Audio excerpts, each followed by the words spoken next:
Hello friends, welcome back to my channel. हमने last video में सीखा था कि हिंदी के शब्दों को किस तरह से अंग्रेज़ी में लिखा जाता है। अगर आपने वो वीडियो नहीं देखा है तो मैं उसका लिंक डिस्क्रिप्शन बॉक्स में दे दूँगी। आज के वीडियो में हम कुछ हिंदी के नामों को अंग्रेज़ी में लिखने की प्रैक्टिस करेंगे। तो फ्रेंड्स, जैसे कि मैंने पिछले वीडियो में कहा था, हिंदी के शब्दों को अंग्रेज़ी में लिखने के लिए हमें सबसे पहले ये सीखना होगा कि हिंदी के कौन से अक्षर के लिए अंग्रेज़ी का कौन सा लेटर लिखा जाता है। उसके लिए मैंने ये चार्ट बनाया है। अगर आपने लास्ट वीडियो में नहीं देखा है तो आप अभी इसका स्क्रीनशॉट ले लीजिए, क्योंकि हम बिना इस चार्ट की हेल्प के हिंदी के शब्दों को अंग्रेज़ी में नहीं लिख पाएंगे। लेकिन अगर आपने इसको याद कर लिया है तो कोई ज़रूरत नहीं है, आप आसानी से हिंदी के शब्दों को अंग्रेज़ी में लिख पाएंगे। फ्रेंड्स, आगे बढ़ने से पहले मैं आपको बता दूं कि नेक्स्ट डे से मैं इंग्लिश रीडिंग कोर्स स्टार्ट करने वाली हूं। ये कोर्स बिल्कुल ज़ीरो लेवल से स्टार्ट होने वाला है। अगर आपको अंग्रेज़ी बिल्कुल भी नहीं आता है, अंग्रेज़ी से आपको डर लगता है, तो अगर आप इस कोर्स को करेंगे तो 100% गारंटी आपको अंग्रेज़ी पढ़ना आसान लगने लगेगा। वैसे तो मैं अभी एवरी मंडे, वेडनेसडे और फ्राइडे वीडियोज़ लेके आती हूँ, लेकिन अगर आप चाहते हैं कि इस कोर्स के दौरान मैं रोज़ वीडियो बनाऊं तो आप मुझे कमेंट सेक्शन में बोल सकते हैं, तो मैं वीडियोस रोज़ लेके आऊँगी। तो चलिए आज का वीडियो स्टार्ट करते हैं। फ्रेंड्स, वीडियो के एंड में मैं आपको 3 हिंदी के नाम दूंगी जो आपको अंग्रेज़ी में ट्रांसलेट करके लिखना है कमेंट बॉक्स में। अगर आप गलत करेंगे तो कोई बात नहीं, जो सही स्पेलिंग होगा मैं वो आपको रिप्लाई कर दूँगी। तो चलिए आज का वीडियो स्टार्ट करते हैं। पहला नाम है पल्लवी। इसे हम अंग्रेज़ी में कैसे लिखेंगे? पल्लवी में हमें प के लिए लिखना है पी, फिर देखिए अ का आवाज़ आ रहा है प, पल्लवी। जैसा मैंने पहले ही आपको कहा है कि अगर किसी हिंदी शब्द में हमें अ दिखाई दे या फिर अ की आवाज़ आए तो हमें वहाँ पे ए लिखना है। जैसे कि यहाँ पे प जब हम बोल रहे हैं तो उसमें अ का आवाज़ साथ में है, इसलिए ए लगाया है हमने। फिर आधा ल के लिए हम एल लिखेंगे। एल के बाद ए नहीं लिखेंगे क्योंकि ल आधा है, उसके साथ अ नहीं आ रहा है, सिर्फ ल आ रहा है। फिर दूसरा वाला जो ल है ये पूरा है और उसके साथ एक अ का साउंड भी है। देखिए पल्ल आ रहा है ना आवाज़, तो उस अ की आवाज़ के लिए फिर से एक ए लगाएंगे। फिर व के लिए हम वी लगाएंगे। फिर बड़ी की मात्रा के लिए आप आई भी लिख सकते हैं या डबल ई भी लिख सकते हैं, आप जो मर्जी वो लिख सकते हैं। फिर दूसरा नाम है श्वेता। इसे कैसे लिखेंगे अंग्रेज़ी में? आधा श के लिए हम लिखेंगे SH, ए नहीं लिखेंगे क्योंकि श नहीं है, कंप्लीट नहीं है, अ का ध्वनि सुनाई नहीं दे रहा है, आधा श है इसलिए SH लिखेंगे। फिर व के लिए हम W भी लिख सकते हैं, V भी लिख सकते हैं, मैं यहाँ पे W लिख रही हूँ। फिर ए की मात्रा के लिए ई लिखा जाता है, त के लिए टी, फिर आ का मात्रा है इसलिए हम ए लिखेंगे। तो हो गया श्वेता।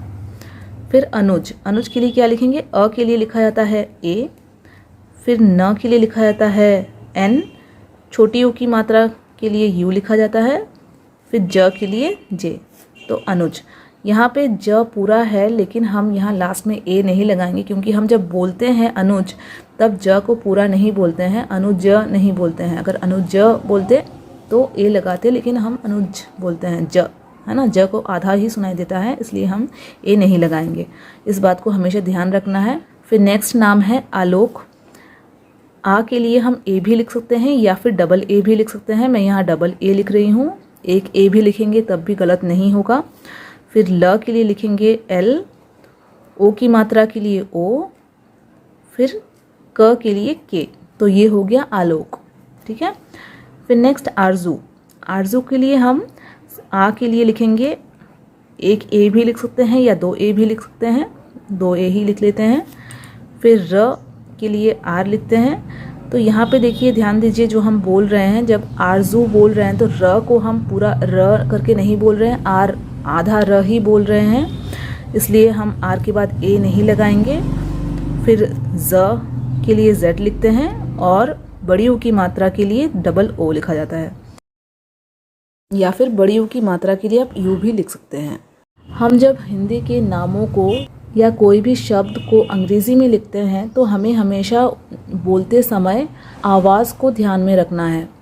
जैसा साउंड हमें सुनाई देगा बोलते समय, बिल्कुल उसी को फॉलो करना है और इंग्लिश का स्पेलिंग बनाना है। ऐसा नहीं है कि यहाँ पे र पूरा दिया हुआ है तो हम आर के साथ ए लगा देंगे तो गलत हो जाएगा। आपको ध्यान देना है कि आप कैसे उच्चारण कर रहे हैं। अगर आपके उच्चारण में अ का ध्वनि आ रहा है तो ही आपको यहाँ ए लिखना है, और अगर अ का ध्वनि नहीं आ रहा है तो आपको ए नहीं लगाना है। इस बात को ध्यान रखना है। फिर नेक्स्ट वर्ड है कृष्णा। कृष्णा के लिए हम कैसे लिखेंगे? क के लिए के लिखेंगे, फिर री की मात्रा के लिए आर आई, ये दूसरा श है जो आधा है इसलिए एस एच लिखेंगे।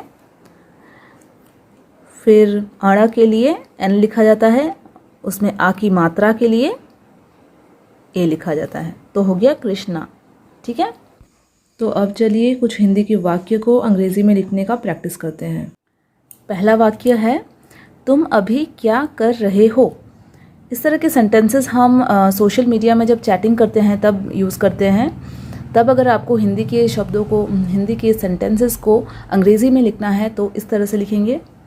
तुम के लिए पहले त के लिए टी लिखेंगे, फिर छोटी यू की मात्रा के लिए यू, म के लिए एम, तो ये हो गया तुम।